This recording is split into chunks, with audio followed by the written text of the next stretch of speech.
Hi, ഞാൻ doctor Fathima. കഴിഞ്ഞൊരു 3 വർഷമായിട്ട് എനിക്ക് ഏഞ്ചൽ കിഡ്സ് സ്കൂളുമായിട്ട് നല്ല ബന്ധം ഉണ്ടായിരുന്നു. മറ്റൊന്നുമല്ല, എൻ്റെ മോൻ അവിടെയായിരുന്നു പഠിച്ചിട്ടുണ്ടായിരുന്നത്. പ്രീ സ്കൂള്, LKG, UKG സെഷനെല്ലാം മോൻ ഏഞ്ചൽ കിഡ്സിൽ തന്നെയാണ് ചെയ്തിട്ടുണ്ടായിരുന്നത്. നമ്മൾ ഫസ്റ്റ് ശാസ്താംകോട്ടയിലേക്ക് വരുമ്പോൾ ഏതാണ് നല്ല സ്കൂള് എന്ന് കുറേ അന്വേഷിച്ചു. അപ്പോൾ ഒരുപാട് റിവ്യൂസും കാര്യങ്ങളും കുറേ ആൾക്കാർ പറഞ്ഞിട്ടും ഒക്കെയാണ് നമ്മൾ ഈ ഏഞ്ചൽ കിഡ്സ് ഫേവറബിളായിട്ട് തോന്നിയതും സെലക്ട് ചെയ്തതും. അവിടെ ചെന്ന് കണ്ടപ്പോൾ തന്നെ ഒരു സ്കൂൾ എന്നതിലുപരി ഒരു ഹോംലി അറ്റ്മോസ്ഫിയറാണ് എനിക്ക് ഫീൽ ചെയ്തത്. മോന് കുറച്ചും കൂടെ കളിച്ച് വളരട്ടെ എന്നുള്ള ഒരു ചിന്താഗതി ഉള്ളവരാണ് ഞങ്ങൾ രണ്ടുപേരും. അപ്പം അതുകൊണ്ടിട്ട് തന്നെയാണ് ഈ ഒരു സ്കൂൾ നമ്മൾ ഓപ്റ്റ് ചെയ്തതും. എടുത്തു പറയേണ്ട കാര്യമാണ് വീണ മാഡത്തിൻ്റെ സേവനം.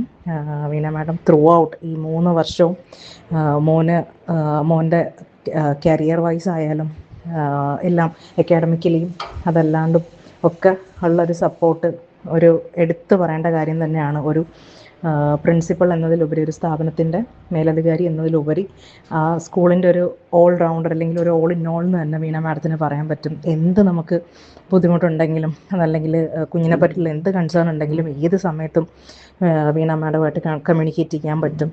അതുപോലെ തന്നെ അത്രയും നമുക്ക് ക്ലോസ് ടു ഹാർട്ട് ആവുന്ന ഒരാൾ കൂടിയാണ് വീണ മാഡം. അപ്പം ഈ 3 വർഷം കഴിഞ്ഞ് മോനെ ഇനി നമുക്ക് അവിടെ നിന്ന് മാറ്റി വേറൊരു സ്കൂളിലേക്ക് പോകണം എല്ലോ എന്ന് ഓർക്കുമ്പോൾ തന്നെ ഭയങ്കര ഒരു വിഷമമുള്ളൊരു കാര്യം തന്നെയായിരുന്നു. നല്ല ഒരു ചിട്ടയോട് കൂടിയിട്ടുള്ള ഒരു പഠന രീതിയാണ് അവർ കുഞ്ഞുങ്ങൾക്ക് കൊടുക്കുന്നത്. കുഞ്ഞുങ്ങളെ നമുക്ക് സ്വന്തം കുഞ്ഞുങ്ങളെ നോക്കുന്ന എങ്ങനെയാണോ അതിലുപരി അത്രയും കെയറോട് കൂടിയാണ് സെൻറ്ററിൽ കുഞ്ഞുങ്ങൾക്കുള്ള ഒരു പഠനത്തോടൊപ്പം തന്നെ ബാക്കി എല്ലാ കാര്യങ്ങളും അവർ നോക്കാറുണ്ട്.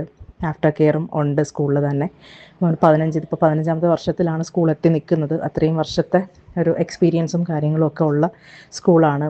എത്ര നന്ദി പറഞ്ഞാലും വീണ മാമിനും അതുപോലെ തന്നെ അവിടെയുള്ള മറ്റുള്ള അധ്യാപകർക്കും എത്ര നന്ദി പറഞ്ഞാലും മതിയാവില്ല. ഞാൻ സ്ട്രോങ്ലി റെക്കമെൻഡ് ചെയ്യും. ആരെങ്കിലും ഒരു പ്രീ സ്കൂള് നമുക്ക് ഈ ഒരു ഏരിയയിൽ അന്വേഷിക്കുന്നുണ്ടെന്നുണ്ടെങ്കിൽ നമുക്ക് പൂർണ്ണ ധൈര്യത്തോടു കൂടി കുഞ്ഞുങ്ങളെ ഏഞ്ചൽ കിഡ്സിൽ കൊണ്ട് വിടാൻ പറ്റുന്നതായിരിക്കും. Thank you so much.